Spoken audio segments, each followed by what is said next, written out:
Good morning all. ముఖ్యంగా ఈరోజు దిశ పేపర్లోని news analysis ఒకసారి చూసినట్టయితే కొత్త మంత్రులకు ఏ శాఖలు హైకమాండ్ సలహాలు సూచనలతోనే కేటాయింపని చెప్పి ఇక్కడ వార్త ఇవ్వడం జరిగింది. ముఖ్యంగా సీఎంతో డిప్యూటీ స్పీకర్ రామచందర్ నాయక్ అంటే డోర్నకల్ ఎమ్మెల్యే అయిన రామచందర్ నాయక్ డిప్యూటీ స్పీకర్ ఇవ్వడం జరిగింది. సో అతను సీఎం ను కలిసి శుభాకాంక్షలు తెలుపుతున్న ఫోటోను ఇక్కడ దిశ పేపర్ లో ఇవ్వడం జరిగింది. ముఖ్యంగా డిప్యూటీ స్పీకర్ గా ఎన్నికైన రామచందర్ నాయక్ ఒకసారి ఫోన్ చేసి మాట్లాడదాం.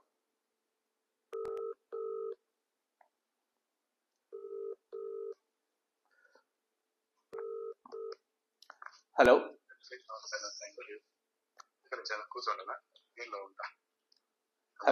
Hello good morning sir. Sir first of all మీకు డిప్యూటీ స్పీకర్ అయిన తెలంగాణ డిప్యూటీ స్పీకర్ గా ఎన్నికైనందుకు మా నుంచి శుభాకాంక్షలు సార్. సార్ యాక్చువల్లీ మీరు ఒక డాక్టర్ ఎంబీబీఎస్ ప్లస్ ఎండి సర్జన్ కూడా. సో మీకు రాజకీయాల్లో రావడానికి అసలు స్ఫూర్తి ఎలా సార్? అసలు మీ నేపథ్యం అంటే ఎంబీబీఎస్ ఎక్కడ పూర్తి చేశారు? ఒక్కసారి మీ నేపథ్యం ఒకసారి చెప్పండి సార్. నా విద్యాభ్యాసం అంతా గవర్నమెంట్ ప్రభుత్వ పాఠశాల సూర్యాపేటలో జరిగిందండి. తర్వాత ఇంటర్మీడియట్ ఏపీఆర్ చేసి పుట్నూరు. Okay sir. MBBS and MS general surgery. అవును సార్. Osmania medical college. అవును sir. Great sir, great. Thank you అండి. సార్ అసలు యాక్చువల్లీ రాజకీయ అంటే మీరు డాక్టర్ ప్లస్ మీరు ఒక హాస్పిటల్ కూడా రన్ చేస్తున్నారు, ప్రజలకు వైద్యపరంగా సేవలు అందిస్తున్నారు. కానీ రాజకీయాల్లో రావడానికి అసలు మేజర్ గా ఒక రీజన్ అంటే ఏం చెప్తారు సార్? అంటే వాస్తవానికి అంటే విద్యావంతులు రాజకీయాల్లో రావాలనే సంకల్పం ముందు నుంచి ఉండేది. అవును సార్. అవును. దాంట్లో భాగంగానే కొంచెం వైద్య పరంగా నా వృత్తిలో ఉన్నప్పుడు చాలా మంది నిరుపేద వాళ్ళు, వాళ్ళ ఇబ్బందులు, వారు చెప్పే అంటే ఆరోగ్య రీత్యా వచ్చినా గానీ వారి ఆర్థిక సమస్యలు, ఇటు ఆరోగ్య సమస్యలు ఒక 15-20 సంవత్సరాలు వారి కష్టాలు చూసిన తర్వాత ఒకటి నిర్ణయం తీసుకున్నాను. వైద్యం కేవలం జబ్బులకు కాదు, పేదరికి కూడా కొంత చేయాల్సిన అవసరం ఉందండి. ఆ సంకల్పంతోనే రాజకీయాల్లో రావడం జరిగింది. ఆనాడు మరి చంద్రబాబు నాయుడు గారు ఒక అవకాశం ఇచ్చారు. ఆ తర్వాత కాంగ్రెస్ పార్టీ అధిష్టానం మరి అవకాశాలతో కాంగ్రెస్ పార్టీలో కొనసాగుతుంది. సార్ ఇంకోటి సార్, యాక్చువల్లీ మిమ్మల్ని ఈ క్వశ్చన్ ఫస్ట్ ఆఫ్ ఆల్ అడిగేది ఏంటంటే తెలంగాణ రాష్ట్రంలో ఆదివాసులు ఉన్నారు, ప్లస్ లంబాడి సామాజిక వర్గం కూడా డామినేటెడ్ గా ఉంది సార్. కాకపోతే ఏంటంటే ఆదివాసులకు లంబాడీలకు ఒక గ్యాప్ ఉందనే మాట అని అంటుంటారు. అది ఎంతవరకు నిజం సార్? అంటే మీరు చూసిన దాంట్లో అంటే వాస్తవంగా లంబాడి సామాజిక వర్గం ప్లేన్ ఏరియాలో ఉండడం వల్ల కొంత విద్యాపరంగా కొంత అర్బనైజ్ అంటే వారికంటే కంపారిటివ్లీ బెటర్ పొజిషన్ లో ఉన్నది వాస్తవం. అయితే వాళ్ళు ఏజెన్సీ ఏరియాలో ఉండడం వల్ల అక్కడ వాళ్ళకు మౌలిక సదుపాయాలు, ముఖ్యంగా విద్యా సంస్థలు గాని, అదే విధంగా వారికి వైద్యం అందగా గాని వారు స్టిల్ ఇబ్బంది పడుతున్న పరిస్థితి అయితే వాస్తవం. Okay sir. దానికి ప్రభుత్వాలు కొంత ఏజెన్సీ ఏరియాలో ఫోకస్ చేయాల్సిన బాధ్యత కూడా తీసుకోవాల్సి ఉంటే గతంలో తప్పకుండా ఇప్పుడు రేవంత్ రెడ్డి గారు మరి వారి అభివృద్ధి కోసం మరి సమానంగా ఏజెన్సీ ఏరియాను అభివృద్ధి చేసే కార్యక్రమంలో ముందుకు పోతున్నారు. రీసెంట్ గా ఇందిరా జలగిరి అనే ఒక పథకం కూడా స్టార్ట్ చేసింది సార్. పోడు భూముల కంటే ఆదివాసులకు పోడు భూములు ఇవ్వాలనే సంకల్పంతో అచ్చంపేటలో స్టార్ట్ చేయడం ఇది మంచి బ్రహ్మాండంగా కొనసాగుతుంది సార్. సో దాంట్లో కూడా మీరు కూడా మంచి పాల్గొనాలని. ప్లస్ ఇంకోటి సార్, మీరు డిప్యూటీ స్పీకర్ గా ఎన్నిక కావడం జరిగింది. సో ముఖ్యంగా ఈ కాంగ్రెస్ పార్టీ సామాజిక సమీకరణాలు చూస్తే బహుజనులకు అంటే అణగారిన వర్గాలకు పెద్దపీట వేస్తుంది. అంటే ఇప్పుడు రీసెంట్ గా 3 మంత్రులు కానీ మిమ్మల్ని కానీ చూస్తే కాంగ్రెస్ పార్టీ సామాజిక అంటే వెనుకబడిన వర్గాలకు అత్యధిక ప్రాధాన్యత ఇస్తుంది సార్. సో దీని గురించి ఒక్కసారి మీరు చెప్పండి. వాస్తవంగా ప్రజాప్రభుత్వం మా ముఖ్యమంత్రి గారు రేవంత్ రెడ్డి గారి ప్రభుత్వం ఏర్పడిన తర్వాత కాంగ్రెస్ పార్టీ సామాజిక న్యాయం పెద్దపీట వేస్తుందనడానికి నిదర్శనం. మొదటి కేబినెట్ లో కూడా 2 బీసీలకు, అదే విధంగా మరి 3 దళిత సోదరులకు, పెద్దలు దామోదర రాజేశ్వర గారికి, పట్టి విక్రమార్క గారికి, స్పీకర్ గా మా ఘటం ప్రసాద్ గారికి అవకాశాలు కల్పించింది. అంటే దాదాపు 80% మరి 60% మొదటి కూర్పులో, ఇప్పుడు 100% బహుజన వర్గాలకే. మరి మాదిగ సామాజిక వర్గాలు, ముదిరాజు సోదరులకు ఈసారి పెద్దపేట ఇచ్చారు. ఇది భవిష్యత్తులో మా నాయకుడు, మా భారత ప్రధాని రాహుల్ గాంధీ గారి ఆలోచనలకు ఇది నిదర్శనం అని చెప్పి తెలియజేస్తాము. మా ముఖ్యమంత్రి గారు అమలు చేస్తున్నారు రాష్ట్రంలో. భవిష్యత్తులో దేశం అంతటా బహుజనులు, బీసీ బడుగు బలిన వర్గాలు, వెనుకబడిన జాతులు రాజకీయంగా, సామాజికంగా, విద్యాపరంగా, ఉద్యోగ పరంగా ముందుకు తీసుకెళ్లే కార్యక్రమం కాంగ్రెస్ పార్టీతోనే సాధ్యమైతుందని చెప్పడానికి ఇది ఒక మద్దతు. సార్, ఫస్ట్ ఆఫ్ ఆల్ మీకు చాలా థ్యాంక్స్ సార్. మీరు డిప్యూటీ స్పీకర్ ఈ టర్మ్ మంచి మీరు సక్సెస్ఫుల్ గా సేవలు అందించాలని చెప్పి మా తరఫున కోరుకుంటూ ఫస్ట్ ఆఫ్ ఆల్ మీకు చాలా థ్యాంక్ యూ సార్. సో ఇదండి మేజర్ గా Ramachandar Nayak deputy speaker, Telangana deputy speaker. Ramachandra Nayak doctor, MBBS plus surgeon కూడా, ఎండి సర్జన్. ప్రజెంట్ సూర్యాపేటలో ఒక హాస్పిటల్ కూడా రన్ చేస్తున్నాడు సార్. సో చాలా విద్యావంతుడు, ఎడ్యుకేటెడ్ పర్సన్. సార్కు రావడం అనేది నిజంగా చాలా మంచి విషయం. సో ఇది దిశ పేపర్ లో వచ్చింది. నెక్స్ట్, మేడిగడ్డ స్థలాన్ని నాటి ప్రభుత్వం ఎంపిక చేయలేదు, అధికారులు సాంకేతిక బృందమే ఫైనల్ చేసింది. వ్యాప్కో రిటైర్డ్ ఇంజనీర్ల బృందం సూచన మేరకే అక్కడ నిర్మాణం. బ్యారేజీల్లో నీటి స్టోరేజ్ పైన అధికారులదే నిర్ణయం. ప్రాజెక్టు నిర్మాణానికి రుణం కోసమే కాళేశ్వరం కార్పొరేషన్ ఏర్పాటు. నీళ్లు అమ్మి లోన్లు కట్టాలనుకున్నామంట. ప్రాజెక్టుల స్థలాలను మార్చడం కొత్తేమీ కాదు. కాళేశ్వరం ప్రాజెక్టుకు కేబినెట్ ఆమోదం ఉంది. హరీష్ రావు 40 నిమిషాలలో 20 ప్రశ్నలు. నిన్న జస్టిస్ పిసి ఘోష్ కమిషన్ ముందు హరీష్ రావు, అప్పటి నీటి పారుదల శాఖ మంత్రి హరీష్ రావు అటెండ్ కావడం జరిగింది. అటెండ్ అయి వాళ్ళు అడిగిన ప్రశ్నలకు జవాబులు చెప్పడం జరిగింది. ముఖ్యంగా అతను చెప్పిన సమాధానాలను గమనిస్తే ఇది పూర్తిగా ఇంజనీర్ల వైపు, ఇది కేబినెట్ ఇట్లా మాట్లాడుతున్న వైనం కనిపిస్తుంది. ఎందుకంటే అల్టిమేట్ గా ఇంజనీర్లు వీళ్ళు ఫోర్స్ చేస్తారనమాట ఇంజనీర్లపై, కానీ ఇప్పుడేమో ఇంజనీర్ల నిర్ణయం అని చెప్పి ఇప్పుడు వాళ్ళ మీద నెట్టేస్తారు. సో ఇది ప్రెసెంట్ గా మరి ఫైనల్ గా పిసి ఘోష్ కమిషన్ అసలు ఏం రిపోర్ట్ ఇస్తుందో ఒకసారి అయితే మనం చూడాలి. ఇంకా రేపు కేసీఆర్ గారు కూడా అటెండ్ కాబోతున్నారు. మరి కేసీఆర్ గారిని ఎలాంటి ప్రశ్నలు వేస్తుందో ఒకసారి చూడాలి. కేసీఆర్ గారు ప్రశ్నలతో అంటే విచారణ పూర్తయిన తర్వాత పిసి ఘోష్ కమిషన్ పూర్తి రిపోర్టు విడుదల చేస్తుంది. ఆ రిపోర్ట్ లో అసలు వీళ్ళు ఎంతవరకు తప్పు చేశారు, మెగా ఇంజనీరింగ్ అసలు ఇక మెగా ఇంజనీరింగ్ వాళ్ళని ఎందుకు పిలవలేదు పిసి ఘోష్ కమిషన్, మరి మెగా ఇంజనీరింగ్ వాళ్ళని కూడా పిలవాలి.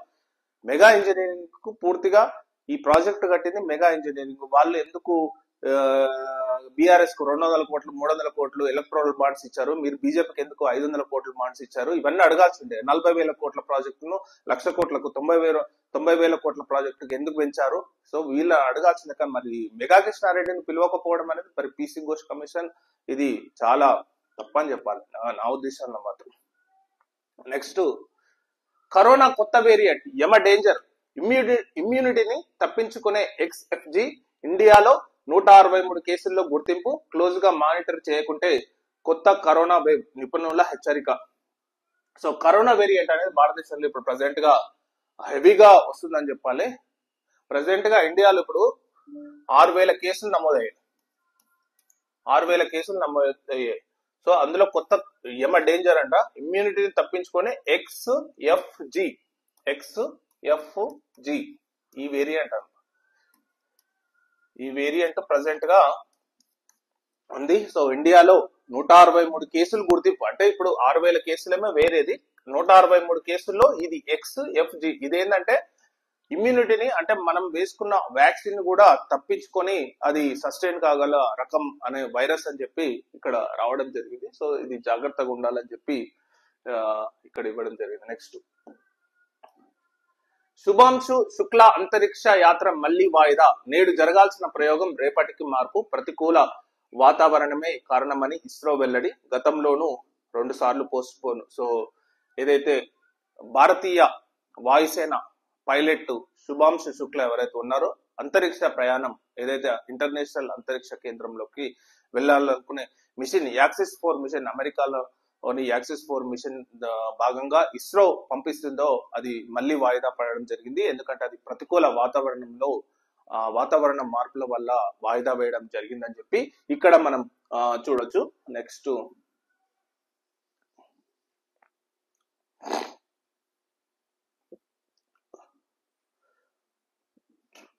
అమెరికాలో భారత విద్యార్థిపై అమానుషం.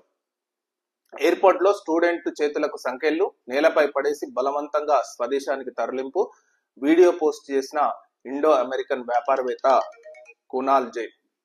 సో ఇక్కడ ఒకసారి మనం చూసినట్టయితే అసలు మరి ఘోరం, అసలు చాలా బాధాకరం. ఇండియన్ స్టూడెంట్స్ అమెరికాకు వెళ్లే పరిస్థితుల్లో ఎయిర్పోర్ట్ లో ఎలాంటి పరిస్థితులు, ఎలాంటి దారుణమైన పరిస్థితులు ఒక్కోసారి ఎదుర్కోవాల్సి వస్తుందంటే ఆ ఘటనక చూసిన తర్వాత అసలు అమెరికాకు వెళ్ళడం కంటే ఇండియాలో ఉండడం బెటర్ అని అనుకునేంత ఉందన్నమాట. సో ఇదే దీని గురించే నిజంగా చాలా బాగా అనిపించింది. చాలా చిన్న యంగ్ పిల్లోడు. సో ఆ పిల్లాన్ని మరి బోర్ల మొక్కల పడుకోబెట్టి సంఖ్యలు చేతులు బట్టి అసలు వెళ్ళకండి. యాక్చువల్లీ ఏంటంటే అమెరికాకు కొన్ని పరిస్థితులు చూస్తే చాలా బాధాకరంగా ఉన్నాయి. ఇప్పుడు అక్కడ ఉన్న పరిస్థితుల్లో కూడా అంత బాగాలేవు. సో 1కి 2 సార్లు ఆలోచించి వెళ్ళండి వెళ్ళాలనుకుంటే. అప్పట్లేక లేవు పరిస్థితులు. ఆధారాలు ఉంటే చూపండి. నాకు ఫోన్ ట్యాపింగ్ కేసుకు సంబంధమే లేదు. నేను బాధితుడినే, నిందితుడిని కాదు.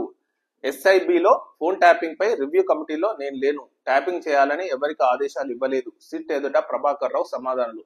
ఎప్పుడైతే అప్పుడు ఇంటెలిజెన్స్ అధికారి, ఇంటెలిజెన్స్ డైరెక్టర్, అప్పుడు తెలంగాణ అంటే బీఆర్ఎస్ గవర్నమెంట్ లో ఇంటెలిజెన్స్ ఉన్న అతను డైరెక్టర్ ప్రభాకర్ రావు ఇప్పుడు ప్రెసిడెంట్ గా అమెరికా నుండి భారతదేశానికి రావడం జరిగింది. హైదరాబాద్కు వచ్చిన తర్వాత ఎమ్మటే అతన్ని సిట్ అదుపులోకి తీసుకొని విచారణకు ఆదేశించి నిన్న విచారణకు రమ్మని చెప్పింది. అతను ఎందుకంటే కోర్టులో ఫైల్ చేసింది అనమాట. కోర్టులో ఏంటంటే తీర్పు ఏమని చెప్పిందంటే మేము చెప్పేంత వరకు అరెస్ట్ చేయదు ప్రభాకర్ రావుని, ఓన్లీ విచారణ మాత్రం చేసుకోండి అని చెప్పింది. సో ఈ రోజు నిన్న విచారణ అయిపోయింది, మళ్ళీ రేపు కూడా రావాలని చెప్పింది. సో ఇది పూర్తిగా ట్యాపింగ్ కేసుకు సంబంధించిన విషయంలో ప్రభాకర్ రావును ప్రశ్నిస్తున్నారు అనమాట. సో నెక్స్ట్, కేటీఆర్ విచారణ ఎప్పుడు? ఈ కార్ రేస్ కేసులో నెమ్మదించిన ఎంక్వైరీ. తేదీపై స్పష్టత ఇవ్వలేకపోతున్న ఏసీబీ ఆఫీసర్లు. మరి ఏసీబీ ఆఫీసర్లు కేటీఆర్ ఇది ఏసీబీకి సంబంధించింది. ఇది ఫార్ములా రేస్, హైదరాబాద్ లో ఫార్ములా రేస్ లో 50 కోట్లు నిధులు దుర్వినియోగం చేశారని చెప్పి ఏసీబీ కేసు అది ఎఫ్ఐఆర్ నమోదు చేసింది. సో మరి ఆ విషయంలో నెమ్మదిస్తున్నారని చెప్పి ఇచ్చింది అనమాట. Next, RTC city bus pass ధరల పెంపు. సో ఆర్డినరీ పై 250, ఎక్స్ప్రెస్ పై 300 చొప్పున, డీలక్స్ పై 350 పెంచిన యాజమాన్యం. విద్యార్థుల పాసుల పైన పెంపు. ఇక్కడ మనం ఒకసారి ఆలోచించాలి ఏంటంటే ఆర్టీసీ సిటీ బస్సు పెంపు, ధరల పెంపు. కాంగ్రెస్ పార్టీ ప్రభుత్వం మొన్న ఏమని చెప్పింది? ఫ్రీ బస్ అని చెప్పింది, మహిళలకు ఫ్రీ బస్ అని చెప్పింది. ఫ్రీ బస్ మహిళల కంటే ఆడ ఏం ప్రయోజనం ఉంటుందో చెప్పు. నాకు తెలిసి వాళ్ళ డబ్బులను వీళ్ళ దగ్గరనే తీయాలి. ఇప్పుడు వాళ్ళకి ఏదైతే సబ్సిడీ అంటే వాళ్ళకి ఏదైతే ఫ్రీ టికెట్ ఉందో ఆ ఫ్రీ టికెట్ ను మగవాళ్ళ నుంచి తీయాలంటే మగవాళ్ళకు రేట్లు పెంచాలి. ఇప్పుడు రేట్లు ఎవరెవరు పెంచుతారు? విద్యార్థుల పాసులపై పెంపు. అంటే ఇక్కడ బాయ్స్ ఎవరైతే చదువుకున్నారో వాళ్ళ పాసులు మొత్తం పెంపు. ఆర్డినరీ పాసులు పెంపు అంటే నార్మల్ గా ఆర్డినరీ పాస్ ఉంటది, సో అది కూడా.